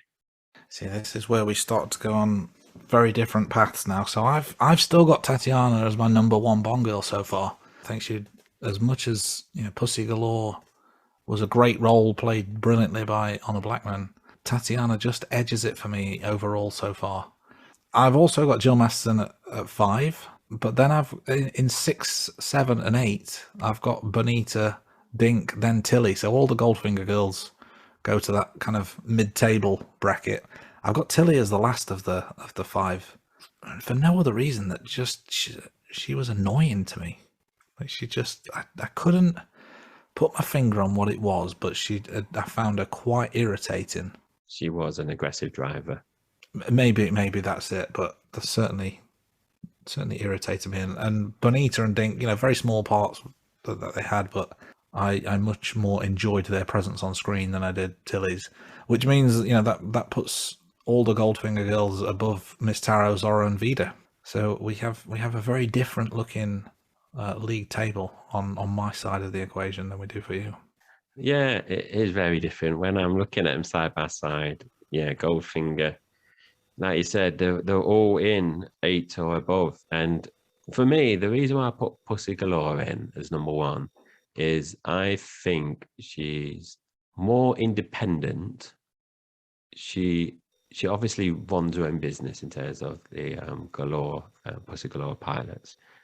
But also, I think if you ask some, I don't know, say 10 random strangers, even if they've not necessarily seen Bond films, and you ask them, like, name 5 Bond girls, I think a large percentage of those would remember Pussy Galore. Is the justification where I put her in number 1. Tatiana Romanova, obviously I did have it as number 1 before this week's episode, but where it is very different in terms of our top 11 Bond girls at the moment. Moving on then, Andy, to theme songs. So you've obviously mentioned earlier on in the episode, Shirley Bassey sang Goldfinger. For me, best Bond song that we've had so far. So Goldfinger goes in at number 1. Just to recap, I had the James Bond theme as number 2 from Dr. No, and then from What Shall We Love by Matt Monro as number 3. How about you, Andy? So I have got Goldfinger at number 1, and that's a slam dunk. I've got From Russia with Love second, the James Bond theme, as as memorable as it is, and obviously it appears in some form in every film. I just think the From Russia with Love was the first kind of proper Bond song for me, but Goldfinger stands head and shoulders above that. So yeah, first one, number one song we both agree on, and then like we said last week, we've got a difference for number 2 and 3. Now, opening credits, again, we're ranking these. I think last week's episode was really good in terms of we've got the introduction of the woman dancing. That time, though, had the instrumental music from Matt Monroe's From Russia with Love. Whereas this week, we've got the full-on Bond opening credits. So we've got the Gold Ladies that you mentioned. Scenes from the first 3 movies are projected on the gold models as well. For me, that just goes in number 1. An easy one for me, this one was. Andy, what about you? Same. It's a slam dunk. Number 1, not even close. It was just fantastic. Interesting fact, Andy, that I've just researched before we kind of came online. Apparently, I can't remember which one of the producers, apparently they didn't actually like the song of Goldfinger, but it was so late in the production of the film that he just said, basically, we're going to keep it in. And obviously, it was a massive hit. And as you mentioned, Shirley Bassey came back 2 more times. So yeah, it's just a really good song. The next one is Villains. So just to quickly recap, just so everyone remembers where we are. So like I said, you can see this on the website. So originally, before Goldfinger, I had Red Grant as number 1, Colonel Rosa Klebb, then Dr. No, then Blofeld. And then Andy had Grant, Blofeld, Dr. No, and Klebb. So Andy, I'll let you go first. Where did you put Goldfinger and Oddjob? So these went straight at the top of the pile. Goldfinger at number 1, Oddjob at number 2. I think the megalomaniac angle of Goldfinger really stood out to me, and he's a real devious character, and an Oddjob as a kind of a sidekick or a henchman, as you will, really menacing, really strong, really powerful, very difficult to defeat. And I was kind of torn between Oddjob and Red Grant in terms of that second position, but for me, Oddjob took it. He just has that little bit more danger about him than Red Grant. So Goldfinger and Oddjob straight in at number 1 and number 2. How about yourself? Yeah, I got a slight difference, and I was really oohing and ahhing about where to put Oddjob. So Goldfinger goes in number 1. I think that's a straightforward decision. Whereas Andy, obviously, you put Oddjob in at number 2. I've gone for Oddjob at number 3. Purely, I know this is obviously very subjective, and I think if we looked at all the villains in terms of the franchise, just from memory, I think the majority of people would remember Oddjob over Grant. But I just felt that we spoke about it last week in terms of Grant. He obviously has lines, which Oddjob doesn't have lines in the film. And there's non-verbal kind of banter in this film between Oddjob and Bond. But I like the interaction between Grant and Bond. And, we talked about it last week where you had the scene on the platform and Grant, stalking Bond. That tipped it for me in terms of the movie that they appeared in and their involvement, where, like I said earlier, I think if you just said, name some villains, I think nearly everyone would list Oddjob and not many people would list Grant. I don't think many people would remember Grant, but that's the reason why I just put Grant in at number 2. Like I said, originally it was number 1. That swung it for me, just that Grant appeared in From Russia with Love more and he had more interaction with Bond, and I did like that. And the whole thing about the scene with the tour in the museum or cathedral, wherever it was, with the 3 different agencies. I just like Grant. I thought he brought more into the film, whereas I think if Grant and Oddjob was fighting, I do think Oddjob would win. But in terms of what I felt as a villain, I thought Grant was better. So again, we've got differences there. The same one in terms of Goldfinger at number 1, though. So we've mentioned this earlier, Andy. We've obviously given Goldfinger 9 out of 10, both of us. So just to recap, I've got Goldfinger at number 1, 9 out of 10. From Russia with Love at number 2, 8 out of 10. And then Dr. No 7 out of 10. Andy, do you just want to recap in terms of your scores? Yeah, Goldfinger, 9 out of 10. Fantastic film. I had From Russia with Love as a 7 out of 10 and Dr. No as a 6 out of 10. I think they were getting into their stride a little bit with From Russia with Love, but Goldfinger was a massive step up for me. And that's it in terms of our rankings. Because we're obviously on the Sean Connery films, and I know we've mentioned this before, but just to kind of recap, we are going to be ranking the individual films within the films that the actors have gone in. But at the moment, we've only obviously seen Sean Connery. So the Sean Connery films are basically the same rankings that we've just done. Obviously, once we get people like Roger Moore and George Lazenby, we're going to see some differences there, and we're going to have to talk about those. And same later on, we're going to talk about the ranking of our Bond actors. So obviously we've only seen Sean Connery at the moment. So for me and Andy, we've both got Sean in at number 1. Andy, do you want to kind of go through our predetermined list before rewatching, or do you want to leave that for a different episode? Shall we tease it a little bit here? Yeah. So let's answer the question: who's your favourite Bond actor? And let's not give the full ranking just yet. We'll flesh it out in a future episode. So who would you have as your number 1 Bond actor, as based on the fact that we've not rewatched all the films yet? So this is a pre-podcast rating. Yeah, so it is a pre-podcast rating. So I've actually gone for Pierce Brosnan. My rationale is, which is obviously dispelled when you will say yours, I think people gravitate to the actor that they've kind of grown up with in terms of Bond films. So Pierce Brosnan, from memory, is the 90s. You're a bigger fan of Bond, Andy, is that right? I believe his first one was 95 with GoldenEye. Yeah. Yeah. So I was a teenager then, so I can't remember when I watched my first Bond, but in terms of obviously all the films by Moore, Connery and everyone would have been done either before I was born or when I was too young to watch a Bond film. So I think that's my kind of rationale in terms of thinking about the Bond films when they came out new, the Pierce Brosnan films. We obviously go through the other ones later on, but that's my rationale. Before rewatching the films, I think James Bond, the best James Bond actor was Pierce Brosnan. How about you, Andy? So going into this, in my head, Daniel Craig would be my number 1 Bond. Maybe that's because his movies are fresher in my head because they're the most recent. But I felt that Craig taking over the Bond role when he did brought a sense of realism to Bond that had maybe been lacking up to that point. Kind of, if I could compare it to another franchise, it would be kind of like when Christian Bale became Batman and they rebooted the Batman series.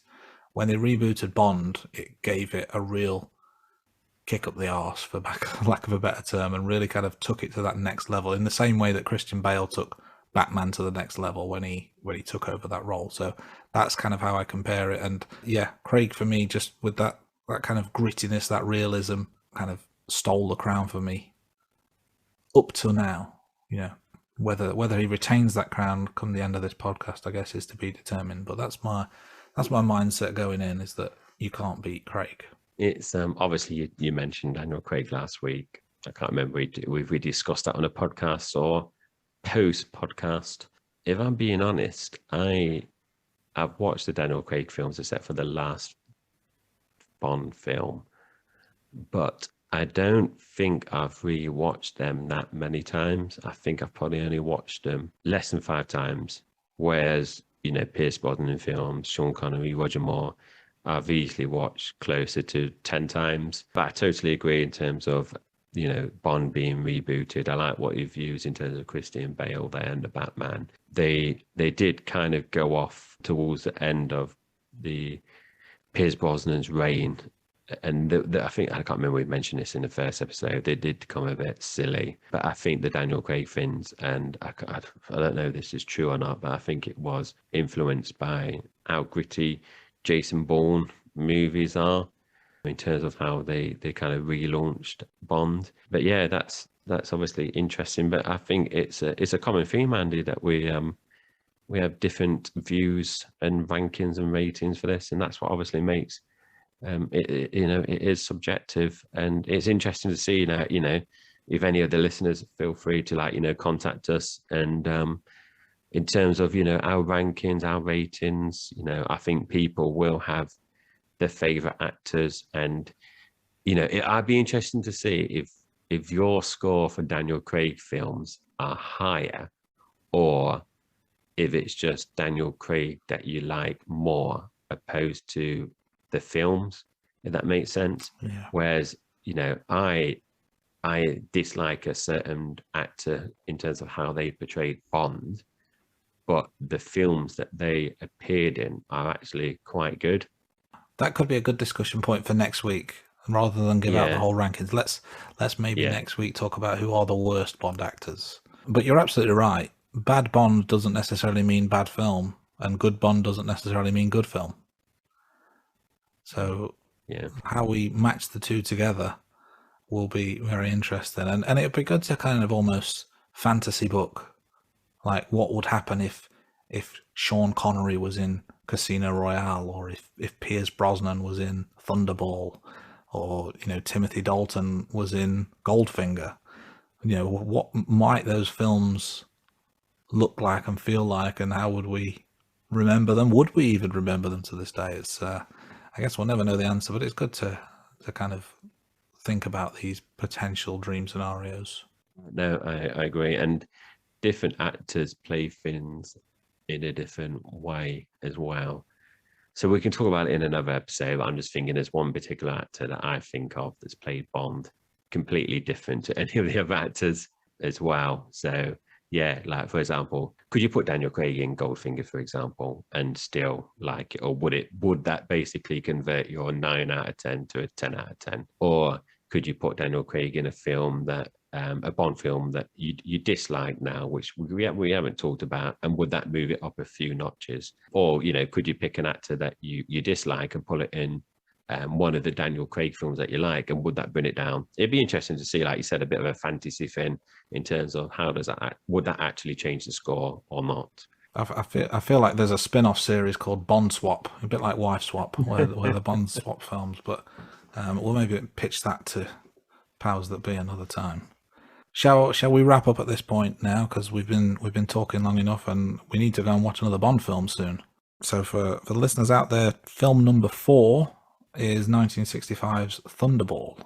This, we'll talk more about what we remembered beforehand, but this for me is a little bit of a blank, I'll be honest. So I'm kind of going into this with almost fresh eyes, because there's not a lot that comes to mind right now in terms of what to expect from this film, but I'm looking forward to watching it later in the week.